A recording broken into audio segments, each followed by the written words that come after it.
그 아버지를 왕에서 내려버리고 자기가 이스라엘의 왕이 되겠다고 쿠데타를 일으켰죠. 자, 몇 년간 준비하면서 백성들의 마음을 자기에게로 그렇게 훔치고, 그리고 다윗의 신복들을 자기의 편으로 매수하고, 결국에 헤브론에서 압살롬이 왕이 되었다 이렇게 선포하면서 이제 군사를 이끌고 봉기를 합니다. 그리고 예루살렘으로 진격을 하죠. 자, 당시에 이스라엘 대부분의 사람들이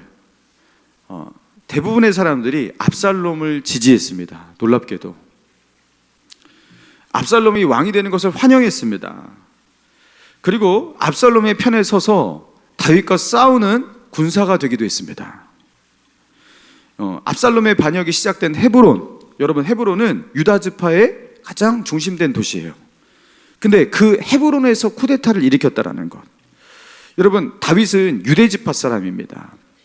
근데 압살롬이 유대 지파 사람들에게 동의를 얻고 그들의 지지를 얻어서 유대 지파의 헤브론에서 그죠? 쿠데타를 시작했다라는 거. 여러분 놀랍지 않습니까? 유대 지파가 다윗을 배신한 거예요. 그러면서 압살롬은 예루살렘을 빼앗고 또 다윗이 죽어야지 결국에 자기가 온전한 왕이 될 수 있으니까 아버지를 죽이기 위해서 요단강을 건너서 그렇게 다윗을 추격하는데 그 아버지를 죽여야지 자기가 진정한 왕이 되겠다고 하면서 칼을 들고 끝까지 그렇게 나아가는데 수만 명의 병력을 이끌고 나아갔단 말이죠. 여러분, 그 수만 명의 사람들이 다 이스라엘 사람인 겁니다. 자, 그런데 에브라임 숲을 전투에서 압살롬이 이끄는 이스라엘군은 다윗의 신복들에게 패하게 됩니다. 자, 그러면서 압살롬이 죽고, 그리고 압살롬의 이 반역 쿠데타는 실패로 끝나게 되는 거예요. 자, 그래서 이제 다시 평안이 찾아왔구나, 여러분 이렇게 간단하게 생각할 수가 없는 거예요. 왜입니까? 자, 이제 큰 문제가 앞에 있는 거예요. 무엇입니까? 이 쿠데타가 압살롬 혼자 일으킨 게 아니잖아요. 여러분, 이 쿠데타를 일으킨, 여기에 동조한, 여기에 합류한 많은 사람들이 있단 말이죠. 압살롬을 왕으로 삼겠다고, 그러니까 그의 아버지 다윗은 죽어야 된다고 하면서 다윗에게 칼을 거눴던 사람, 이 사람들을 어떻게 할 거예요 도대체? 여러분, 이 배신자들을 어떻게 해야 합니까? 여러분이 이런 일을 당했다면 여러분 이런 배신자들을 어떻게 하시겠습니까? 어떻게 하시겠습니까? 여러분, 사극 같은 데 이렇게 보면요, 이런 배신자들 어떻게 해요? 그게 보통 인간의 처사입니다. 그죠? 어떻게 하죠? 여러분, 피바람이 불죠? 당연한 겁니다. 어떻게 왕을 이렇게 배신하고 왕을 죽이려고 했던 사람이 온전할 수가 있겠어요? 여러분, 그런데 다윗은 어떻게 하는지 보겠습니다. 봅시다. 자, 9절 봅시다. 이스라엘 모든 지파들이 변론하여 이르되 왕이 우리를 원수의 손에서 구원하여 내셨고 또 우리를 블레셋 사람들의 손에서 구원하여 내셨으나 이제 압살롬을 피하여 그 땅에서 나가셨고 우리가 기름을 부어 우리를 다스리게 한 압살롬은 싸움에서 죽었거늘 이제 너희가 어찌하여 왕을 도려 모셔오는 일에 잠잠하고 있느냐 하니라. 여러분, 9절과 10절이 굉장히 이렇게 얌전한 어떤 표현을 하고 있는데, 여러분, 이 이스라엘 모든 지파 사람들이 모여서 변론을 했다. 여러분, 이 이야기의 중심 내용, 이 이야기의 가장 중요한 의도가 무엇이냐면, 여러분, 이 이스라엘 사람들은요, 상당수가 압살롬에게 베팅을 했어요. 다윗이 아니라. 그리고 압살롬과 함께 싸우는데 자기의 자식들 보내고, 그죠? 그렇게 했던 자들입니다. 압살롬이 군사를 일으킬 때 그거에 대해서 반대했던 자들이 아니란 말이죠. 여러분, 그러니까 이들이요, 가만히 있으면 어떻게 돼요? 잘못하면 다윗이 칼을 들고 이거 바로 잡겠다 하면서 누가 이 일에 동조했는가, 압살롬을 지지한 사람이 누구였는가, 이거 찾기 시작하면 그냥 피바람 부는 겁니다. 큰일 나게 생긴 거예요. 이제 압살롬이 죽으니까 이제 자기의 목숨이 위험한 거예요. 왜요? 다윗이 정상적인 사람이라면 반드시 이것은 보복을 안 할 수가 없기 때문에. 그러니까 이 사람들이 두려울 수밖에 없는 거예요. 여러분, 그러니까 가만히 있으면 안 될 것 같은 거예요. 그래서 어떻게 합니까? 다윗에게 우리가 왕이시여 빨리 오셔서 왕의 자리에 앉으소서, 이렇게 우리가 먼저 말해야 되지 않겠냐라는 거예요. 우리가 여기서 이렇게 가만히 있으면 우리 잘못하다가 큰일 나겠다라는 거예요. 그러니까 궁지에 몰려있는 거예요 지금. 그렇다고 그들을 이끌고 다윗과 싸울 수 있는 누가 있어요? 구심점이 없었잖아요. 다 압살롬이 죽으니까. 그러니까 이미 그 압살롬이 군대를 모아가지고 싸우는데도 졌고요. 자, 이런 상태였던 겁니다. 그리고 다윗은 이렇게 압살롬을 지지하고 그의 편에서 싸웠던 이스라엘이 지금 어떤 상태 속에 있고 어떤 심정 속에 있는 것인지 잘 이해하고 있었던 것으로 보여요. 자, 그래서 다윗이 어떻게 행동하고 있는지 봅시다. 11절. 다윗 왕이 사독과 아비아달 두 제사장에게 소식을 전하여 이르되 너희는 유대 장로들에게 말하여 이르기를 왕의 말씀이 온 이스라엘이 왕을 왕궁으로 도로 모셔오자 하는 말이 왕께 들렸거늘 너희는 어찌하여 왕을 궁으로 모시는 일에 나중이 되느냐? 너희는 내 형제요 내 고륙이거늘 너희는 어찌하여 왕을 도로 모셔오는 일에 나중이 되리요 하셨다 하고, 자, 다윗이 사독과 아비아달 두 제사장을 통해서 유다 지파 사람들 그 장로들에게 소식을 전하는데 뭐라고 말해요? 유다 지파의 지도자들에게 뭐라고 말해요? 너희는 나의 형제고 나의 고륙인데 나를 예루살렘으로 도로 모셔오는 이 일에 어떻게 너희가 나중이 될 수가 있겠느냐? 너희가 이 일의 첫 번째가 되어야지. 여러분, 그런데 유다 지파는요 반역의 핵심 세력입니다. 다윗을 배신한 핵심 세력이 유다 지파입니다. 압살롬을 지지하는 데 있어서 힘을 모았던 사람들이 유다 지파입니다. 여러분, 이 반역의 가장 큰 책임을 가지고 있는 사람이 유다 지파의 지도자들입니다. 그런데 다윗이 그럼에도 불구하고 유다 지파 사람들에게 이렇게 손을 내밀고 있다? 자, 그리고 그뿐만이 아니에요. 13절 봅시다. 13절 같이 한번 읽어볼까요? 시작. 너희는 또 아마사에게 이르기를 너는 내 고륙이 아니냐? 내가 요압을 이어서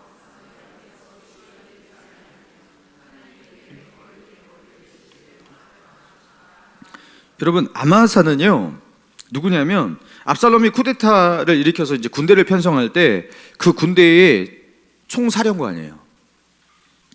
쿠데타의 가장 큰 핵심 인물입니다. 여러분, 상식적인 처사를 하면요 반란죄로 가장 먼저 목을 잘라야 되는 사람이 아마사 아닙니까? 그죠? 아히도벨은 이미 죽었고. 근데 그 아마사에게 또다시 전가를 보내서 뭐라고 합니까? 너는 내 고륙이다. 아마사를 감싸고 있어요. 실제로 아마사는 다윗의 조카예요. 그러니까 압살롬과 아마사는 그죠? 사촌이에요. 여러분, 그가 압살롬이 가장 신뢰하는 오른팔이 되어서 다윗을 죽이기 위해서 그렇게 군대를 지휘하고 싸웠던 압살롬의 오른팔이 반란의 핵심 세력이에요. 그런데 그에게 뭐라고 말하고 있어요? 너는 내 고륙이다 하면서 너는 내 앞에서 요압의 뒤를 이어 군대의 지휘관이 될 것이다. 군의 수장이 될 것이다. 그러면서 그의 마음을 돌려놓고 있다는 겁니다. 여러분, 이렇게 큰 반역죄를 지었던 유다 지파, 여러분 이 아마사, 여러분 이 사람들에게 이게 무슨 기회입니까? 지금 죽을지 모르겠다 이걸 염려해야 되는 사람인데 이 다윗이 오히려 이들에게 호의를 베풀고 있고 너희는 나와 가까운 사람이다 하면서 그들의 지위를 보장하고 있어요. 여러분, 너무 반갑죠. 다윗이 되면 이 손이 얼마나 반갑겠습니까? 자, 그래서 14절 모든 유다 사람들의 마음을 하나같이 기울게 하며 그들이 왕께 전가를 보내 이르되 당신께서는 모든 부하와 더불어 돌아오소서 한지라. 15절 왕이 돌아와 요단에 이르매 유다 족속이 왕을 맞아 요단을 건너가게 하려고 길가로 오니라. 유다 지파 사람들이 전부 다 그 요단강으로 집합했다라는 거예요. 왕이 요단강을 건널 때 거기서 다윗을 환영하기 위해서. 여러분, 지은 죄가 있기 때문에 요거 지금 살기 위해서라도 다 나오는 거예요. 여러분, 당신은 모든 부하들과 더불어 돌아오소서 하면서 이제 당신을 환영한다고 하는데, 야, 이 유다 지파 사람들이 너무 간사해요. 사람들이 어떻게 이렇게 간사할까 싶어요. 자, 그리고 16절 보면 또 누가 나옵니까? 바울임에 있는 베냐민 사람 게라의 아들 누구요? 시므이. 그냥 시므이 이놈 그냥 갑자기 욕 나오는 사람이잖아요. 시므이, 그죠? 욕 나와요, 안 나와요? 이놈 새끼 이거 살려고 이상하게 나왔네 이놈도 그러면서, 그죠? 시므이가 급히 유다 사람과 함께 다윗 왕을 맞으러 내려올 때에 베냐민 사람 1000명이 그와 함께하고 사울 집안의 종 시바도 그의 아들 15과 종 20명과 더불어 그와 함께하여 요단강을 밟고 건너 왕 앞으로 나오니라. 여러분, 여기서 이 베냐민 사람 시므이가 그 베냐민 사람 1000명과 함께 온 가족 대동하고 나왔대요. 왜 나왔겠어요? 살려고 나온 겁니다. 살려고. 그러면서 이 시므이가 뭐라고 말하는지 19절 봅시다. 왕께 아뢰되 내 주여 원하건대 내게 죄를 돌리지 마옵소서. 내 주 왕께서 예루살렘에서 나오시던 날에 종의 패역한 일을 기억하지 마시오며 왕의 마음에 두지 마옵소서. 왕의 종 내가 범죄한 줄 아옵기에 오늘 요셉의 온 족속 중 내가 먼저 내려와서 내 주 왕을 영접하나이다 하니. 예, 듣기도 싫어요 이 말. 그죠? 화가 나요 막. 여러분 시므이가 어떤 일을 저지렀는지 혹시 기억이 안 나십니까? 제가 읽어드릴까요? 사무엘하 16장 5절에 보니까 다윗 왕이 바울임의 이름에 거기서 사울의 친족 한 사람이 나오니 게라의 아들이요 이름이 시므이라. 그가 나오면서 계속하여 저주하고 다윗을 저주했다라는 거예요. 또 다윗과 다윗 왕의 모든 신하들을 향하여 돌을 던지니 그때의 모든 백성과 용사들은 다 왕의 좌우에 있었더라. 시므이가 저주하는 가운데 이와 같이 말하니라. 피를 흘린 자요 사악한 자요 가거라 가거라. 사울의 족속의 모든 피를 여호와께서 내게 돌리셨도다. 그를 이어서 내가 왕이 되었으나 여호와께서 나라를 내 아들 압살롬의 손에 넘기셨도다. 보라 너는 피 흘린 자이므로 화를 자초하느니라 하니라. 그러면서 시므이가 다윗을 따라가면서 돌을 던지고 티끌을 날리고 저주를 계속했다 이렇게 나와요. 따라가면서 저주와 욕설을 멈추지 않고, 그죠? 다윗을 그렇게, 다윗이 피난 갈 때 도망가는 자에게 그렇게 여러분 저주를 퍼부었던 사람, 다윗을 가장 비참하게 만들었던 사람. 여러분 그런데 압살롬의 쿠데타가 실패로 끝나게 되고 다윗이 황궁하게 되니까 태세 전환을 하는데요, 태세 전환이 이렇게 빨라요. 그죠? 여러분 이게 사람인가 싶어요. 어떤 사람은 그냥 나 이거 죽었구나 하고서 그냥 차라리 도망가지, 저 멀리로 타국으로 망명 가지. 여러분 다윗이 아무리 자비를 베푼다 하더라도 시므이만큼은 살려두면 안 될 것 같은데 그죠? 시므이만큼은 가만두면 안 될 것 같은데 어떻게 이렇게 간사할 수가. 여러분 그래서 다윗의 신복 아비새가 그때도 그랬잖아요. 그때도 저 시므이 죽여버리겠습니다 그랬잖아요. 근데 지금도 그래요. 지금도 21절 볼까요? 수리아의 아들 아비새가 대답하여 이르되 시므이가 여호와의 기름 부으신 자를 저주하였으니 그로 말미암아 죽어야 마땅하지 아니하겠나이까. 아비새는 칼을 막 잡고서 저걸 바로 죽여버리고 싶은데 이러고 있는 거예요. 계속 저 죽여버려야 되는데 이러고 있는 거예요. 여러분 저는 아비새가 너무 이해가 갑니다. 제가 아비새였으면은 다윗에게 묻지도 않고 가서 찔렀을 것 같아요. 다윗이 말릴까봐 그냥 가갖고 그냥 탱강치고 모릅니다 저는. 그래서 너무 화가 나서 그렇게 했습니다. 그러면 다윗이 뭐라고 하겠어요? 19장 22절 봅시다. 다윗이 이르되, 자 여기 22절 23절 같이 한번 읽어봅시다. 시작. 다윗이 이르되 수리아의 아들들아 내가 너희와 무슨 상관이 있기에 너희가 오늘 나의 원수가 되느냐. 오늘 어찌하여 이스라엘 가운데에서 사람을 죽이겠느냐. 내가 오늘 이스라엘의 왕이 된 것을 내가 알지 못하리요 하고 왕이 시므이에게 이르되 내가 죽지 아니하리라 하고 그에게 내가 이스라엘의 왕이 되었다. 그 왕에서 내려왔는데 다시 왕이 되었다. 이 좋은 날인데 왜 사람을 죽이느냐 이 소리예요. 그러면서 시므이에게 너 죽지 않을 거다. 내가 너에게 보복하지 않을 거다. 그냥 처벌도 없이 그렇게 그죠? 시므이에게 너 죽지 않을 거니까 염려하지 마 이렇게 끝났다라는 겁니다. 물론 이제 다윗이 마지막에 이제 늙어서 유언을 할 때 시므이는 그냥 놔두지만 않았으면 좋겠어 이렇게 다윗도 마음 한구석에 저놈의 새끼는 진짜 가만 놔두면 안 되겠다라는 마음이 있긴 있었어요. 그렇지만 시므이를 그죠? 여기서 이렇게 죽지 이거는 무조건 이 고된 시대에 이런 사람은 살 수가 없는 건데 이러면 이 사람까지 살려줍니다. 사랑하는 성도 여러분, 오늘 이 본문을 통해서 하나님께서 우리에게 무엇을 말씀하고 계신 겁니까? 여러분 다윗은 속이 없는 사람 같아요. 그죠?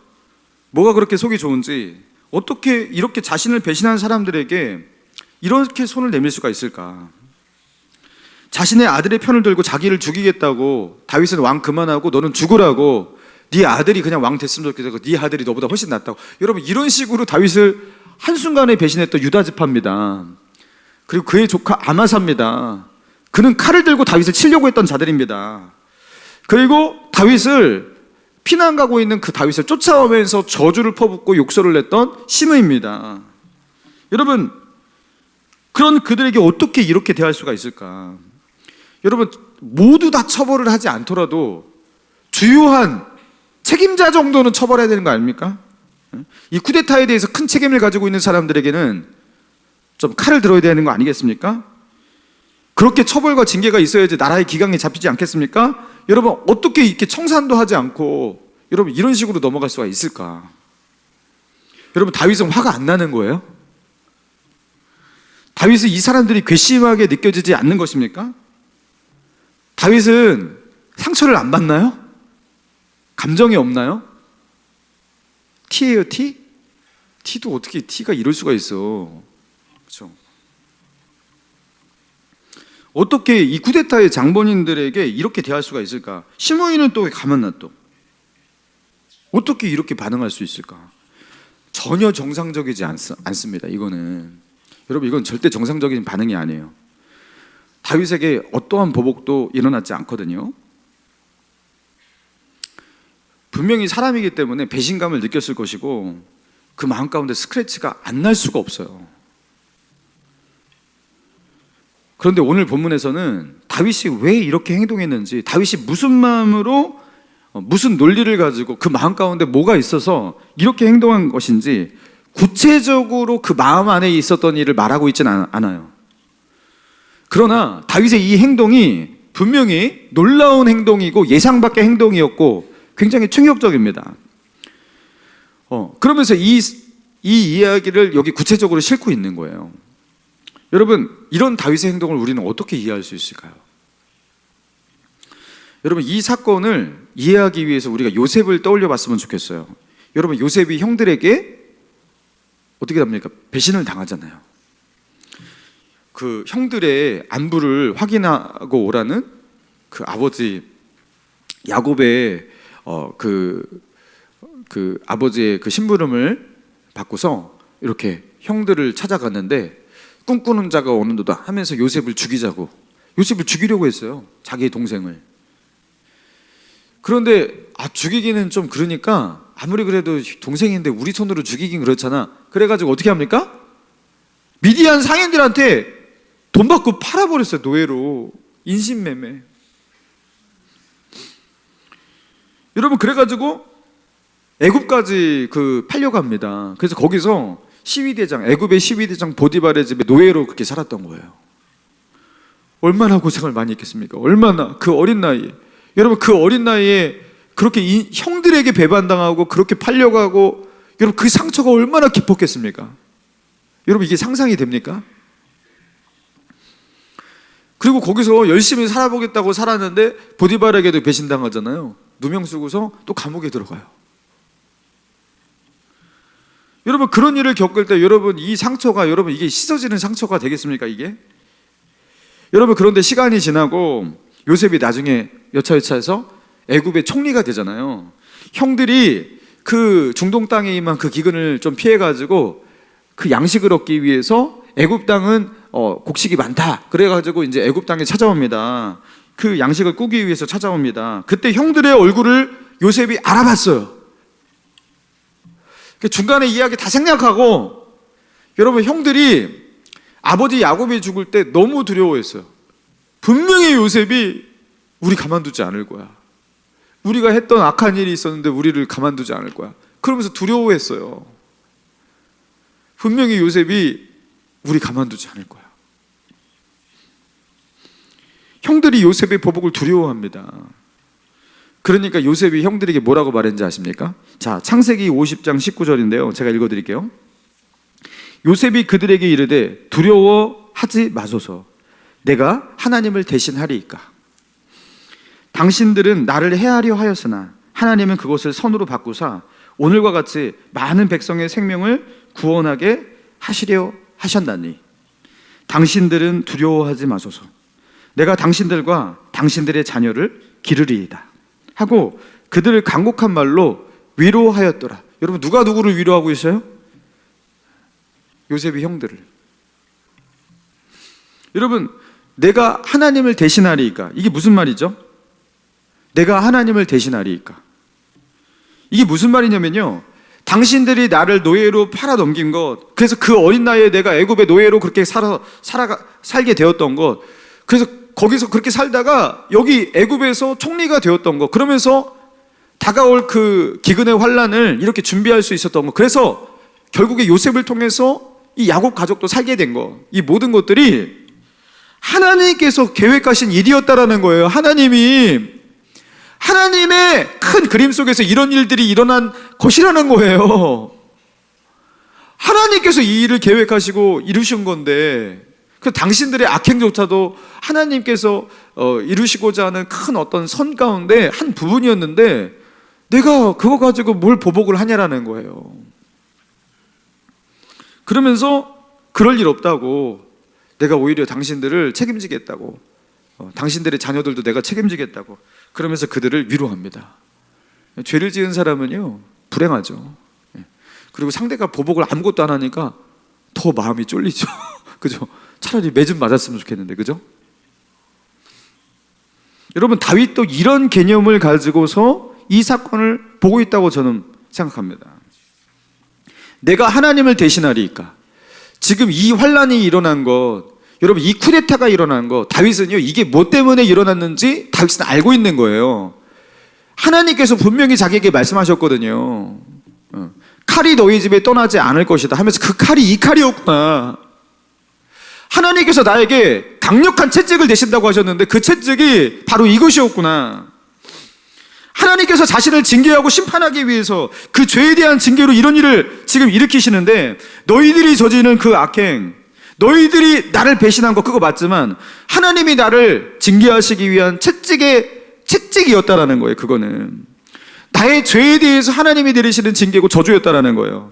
시므이가 예전에 돌을 던지면서 티끌을 날리면서 다윗을 저주할 때에도, 여러분, 그런 시므이를 죽이겠다고 말하고 있는 그 아비새에게 그 다윗이 그를 만류하면서 뭐라고 말합니까? 왕이 이르되 수리아의 아들들아, 내가 너희와 무슨 상관이 있느냐? 그가 저주하는 것은 여호와께서 그에게 다윗을 저주하라 하심이니 내가 어째 그리하라 할 자가 누구이겠느냐? 시므이가 막 욕설과 저주를 내뱉는데요, 도저히 견딜 수가 없는 거예요. 옆에서 듣고 있던 아비새가. 그래서 그때에도 이제 칼을 빼서 죽이려고 했거든요. 근데 다윗이 그를 만류하면서 뭐라고 했다고요? 그가 저주하는 것은 여호와께서 그에게 다윗을 저주하라고 하신 것이다. 그러니까 나는 저주를 받아야 된다. 나는 매를 맞아야 된다.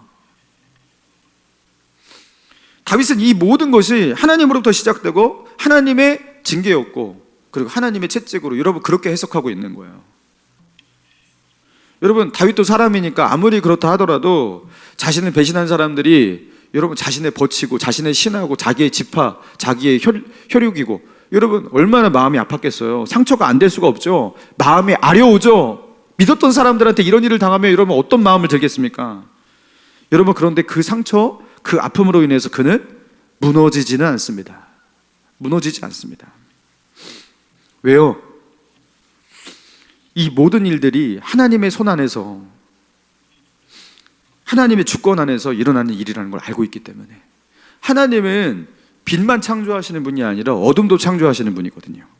하나님은 축복만 주시는 분이 아니라 때로는 저주도 주시는 분이거든요.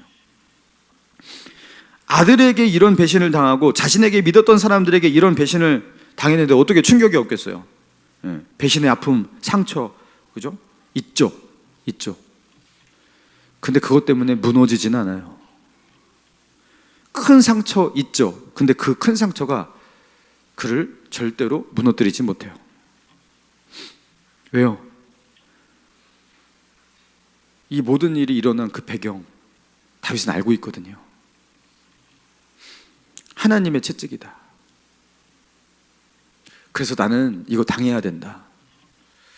여러분, 이런 해석이 아무나 되는 게 아니에요. 여러분, 이 해석이 가능한 이유, 여러분, 그래서 다윗이 놀랍도록 아무 일이 없었던 것 같이 다윗 유다 지파들에게 손을 내밀고 아마사에게 손을 내밀고 시므이를 그렇게 받아주고, 여러분, 이런 다윗의 반응이 가능했던 이유 무엇 때문입니까? 여러분, 다윗은 그 어떤 관계보다 다윗에게 소중한 관계, 중요한 관계가 무엇이냐면 하나님과의 관계였던 거예요. 누가 나를 욕한다 하더라도 하나님이 나를 칭찬하시면 괜찮다라는 이런 개념이에요. 누가 나를 배신한다 하더라도 하나님이 나와 함께 하시고 내 곁에 계시고 나를 지지하고 계시다면 그럼 괜찮네, 이런 개념이에요. 여러분, 아쉬움, 상처, 고통, 이런 것들이 자신을 힘들게 만들어요. 그러나 그것이 다윗을 쓰러뜨릴 수는 없어요. 왜요? 자신의 마음 가운데 가장 큰 비중을 차지하고 있는 분이 하나님이기 때문에, 하나님과의 관계가 다윗에게는 가장 중요한 것이고, 그것이 자기의 삶에, 자기의 마음에 가장 큰 비중을 차지하고 있기 때문에. 제가 2년 전으로 기억하는데, 이렇게 저기 동해 쪽으로 휴가를 떠나가지고 이렇게 해안선 따라 내려가는 삼척 아시죠? 삼척 바다. 거기 장호항이라고 스노클링으로 유명한 깨끗한 바다가 있어요.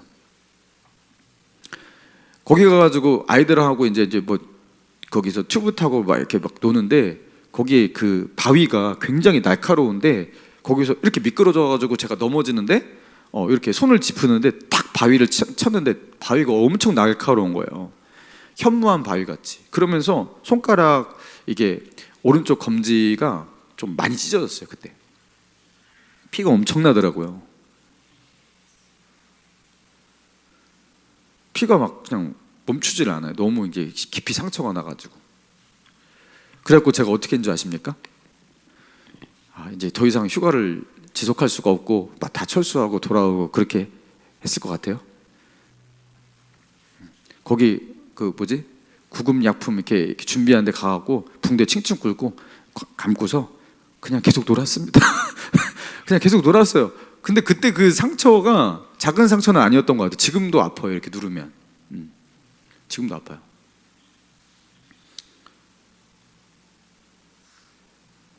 그 손가락 그거 하나 마디 조금 다쳤다고, 저는 뭐 휴가 보내고 아이들과 이렇게 같이 놀고 있는데 그거 망치고 싶지도 않고요. 뭐 그럴 마음도 없어요.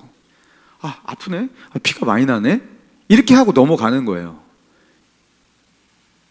근데 만약에 심장마비가 왔다면, 아니면 머리가 다쳤다면, 여러분 그러면 달랐겠죠. 여러분 제가 뭘 말하려고 하는 거냐면요, 하나님과의 관계가 나에게 가장 중요한 관계이고요, 그것이 나의 마음 가운데 가장 큰 비중을 차지하고 있고요, 그리고 하나님과의 관계 속에서 누리고 있는 그 기쁨, 위로, 이것이 자기의 마음 가운데 가장 큰 에너지가 되고 있고, 그죠? 하나님이 나에게 가장 큰 비중을 가지고 있는 그런 존재라면, 여러분 그러면 사람과의 관계 속에서 일어나는 그런 우리가 받을 수 있는 어떤 데미지들이 있잖아요. 여러분 그것이 우리를 안 아프게 만들 수는 결코 없죠. 여러분 그런데 하나님과의 관계 비중이 크면 클수록 여러분 이 데미지가 우리에게는요, 우리를 크게 흔들 수는 없습니다. 그죠?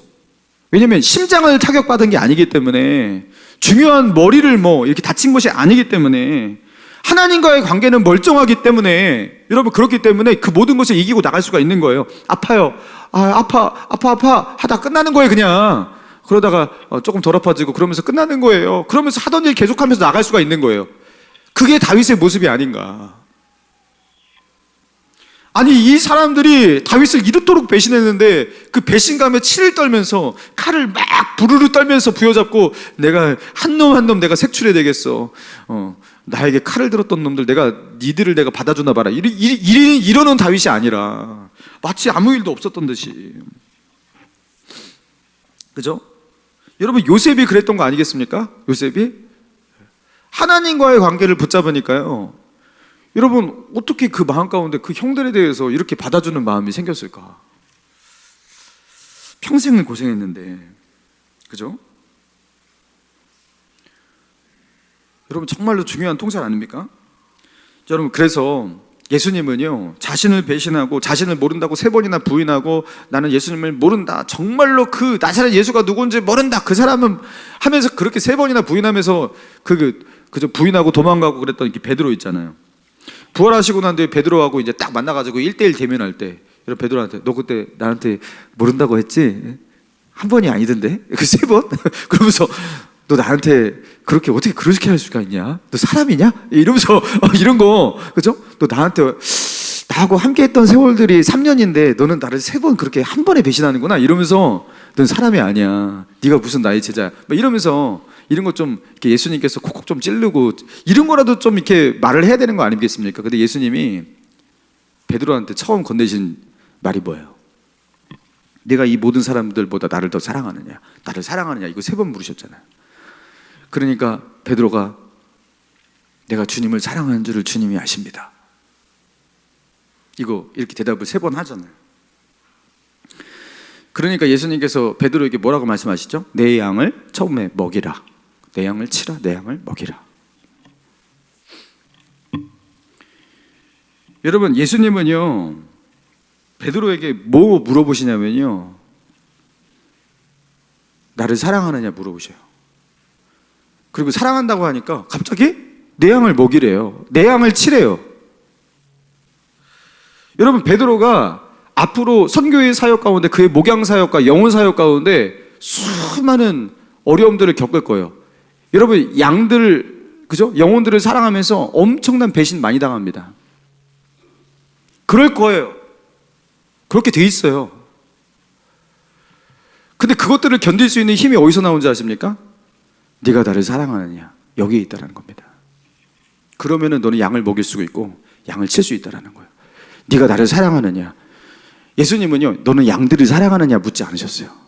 너는 양들이 좋으냐, 양들이 너한테 잘하냐, 뭐 이런 거 아무것도 묻지 않는 거예요. 너는 나를 사랑하느냐. 베드로에게 너와 나와의 관계가 중요하다는 걸 가르치시는 거예요. 너 지금 나를 사랑하느냐? 나는 너 사랑하는 거 맞아. 이렇게 용서하는 거 보니까 사랑하는 거죠, 그죠? 너 나 사랑하느냐? 그러면 내 양을 먹이라는 거예요. 내 양을 치라는 거예요. 여러분, 그 양들이 사랑스럽기 때문에 사랑하는 게 아니라는 겁니다. 하나님과의 관계가요, 모든 것의 중심이 된다는 거예요. 그리고 하나님과의 관계가 중심이 되고 하나님과의 관계가 나에게 그 마음이 비중이 클 때, 여러분, 우리는 모든 어려움들을 이겨나갈 수가 있는 거예요. 사랑과의 관계 속에서의 그 어려움도 이겨나갈 수가 있는 거예요. 여러분, 그래서 비중, 내 마음 가운데 차지하고 있는 그 내 마음이 흘러가고 있는 그 대상이 있잖아요. 여러분, 그 비중이 어떻게 흘러가고 있는지 여러분 잘 보시기 바랍니다. 나를 가장 힘들고 나를 가장 그죠? 서운하게 만들고 나에게 가장 큰 상처를 주는 사람은요, 나와 관계없는 사람, 저 뭐 지나가는 사람, 뭐 옆집 아저씨, 뭐 그런 사람들이 아니에요.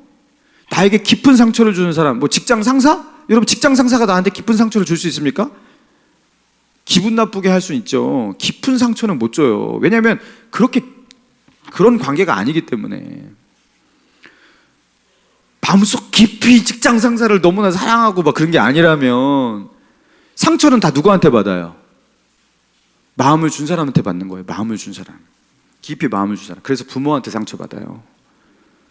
자식한테 상처받고요, 남편한테 상처받고 아내한테 상처받아요. 마음의 비중이 큰 사람한테 큰 상처를 받는 거예요. 그렇지 않습니까? 그래서 마음의 비중을 한껏 키우는 것은 뭘 의미하는 거냐면 언젠가 이 사람한테 크게 맞는다라는 것을 의미하는 겁니다. 언젠가 내가 마음을 준 만큼 그 사람은 나를 마음 아프게 할 거예요.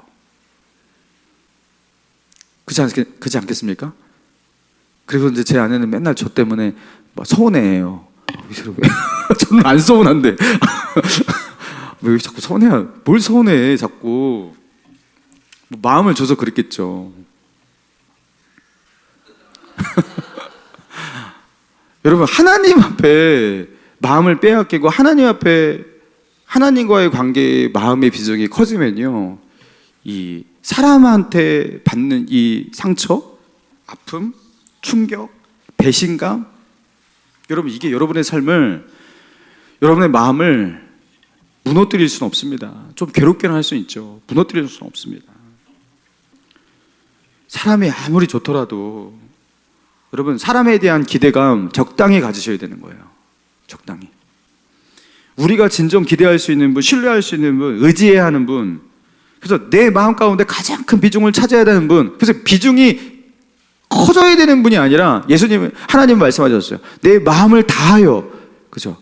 힘을 다하여, 내 의지를 다하여. 이게 뭐예요? 비중 100%를 말하는 거잖아요. 그죠?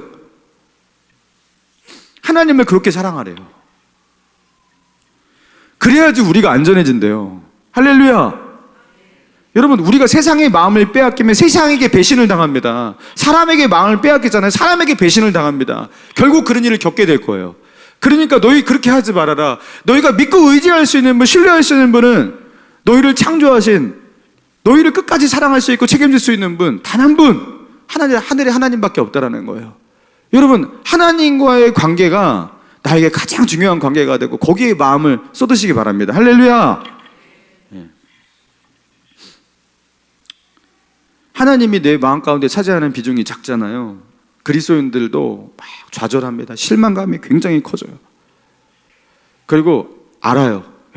내가 진짜 다시 이렇게 하나 봐라. 이게 상처죠. 내가 뭐 하면서 막 꽁해져요. 이게 뭐냐면 독해지는 거예요. 독해지는 거예요. 그래서 인성이 변해요. 인성이. 결국에 상처 속에서 무너지는 거예요. 여러분, 마음이 독한 사람 절대로 좋은 거 아닙니다. 그만큼 상처가 많은 사람이에요. 상처 속에서, 어두움 속에서 여러분 그렇게 상흔을 가지고 있는 사람 별로 안 좋은 거예요. 내가 얼마나 독한 줄 알아? 나 대단해. 그거 자랑 아닙니다. 굉장히 약해가지고 그렇게 깊이 고립해왔다는 소리가요. 사랑하는 성도 여러분, 여러분의 마음을 하나님으로 채우시기 바랍니다. 여러분, 하나님으로 채우려면 어떻게 해야 되는가? 여러분, 다른 거 없어요. 여러분, 정들려면 어떻게 해야 돼요? 같이 시간을 보내야 돼요. 함께 차 마시고 얘기하고 추억을 같이 공유를 하고 시간을 같이 보내고 그러면 친해지죠. 그렇죠? 마음을 나누게 되죠. 똑같습니다. 하나님과 함께하는 시간 없이 하나님과 친해질 수 있는 방법은 없어요. 하나님께 시간을 들이셔야 됩니다. 그래야지 하나님이 여러분의 마음 가운데 차지하는 비중이 커지는 거예요. 하나님께 시간 요만큼 쓰면서 하나님 사랑해요. 사랑이 뭘 사랑해요? 여러분이 시간이 여러분 마음을 말하고 있는 거예요. 그죠? 네. 하나님께 시간을 들이셔야 돼요. 하나님께. 저는 어쩔 때 기도하러 딱 와왔는데 때로는 멍하고 기도할 게 없어요. 근데 그럴 때도 있어요. 하나님, 저는 하나님 만나러 왔고 하나님께 시간을 드리러 이렇게 왔거든요. 그러니까 여기 그냥 저 앉아있다 가겠습니다. 그러면서 그냥 하나님을 바라보고 앉아있고 그럴 때도 있어요. 그게 저에게 기도예요. 뭐 이유가 있어야지 꼭 사람을 만납니까? 그죠? 내가 뭐 하나님 앞에 꼭 기도할 게 있어야지 하나님 앞에 꼭 가야 됩니까? 하나님이 나에게 가장 중요한 분이기 때문에 그분에게 시간을 드리는 겁니다. 여러분, 하나님께 시간을 드리시기 바랍니다. 그래서 하나님이 여러분에게 차지하는 비중이 여러분 마음 가운데 커질수록 여러분은 안전해집니다. 강해집니다. 그래서 2026년도 주님 안에서 단단해지는 저와 여러분 되시기를 주님의 이름으로 축원합니다. 시간 우리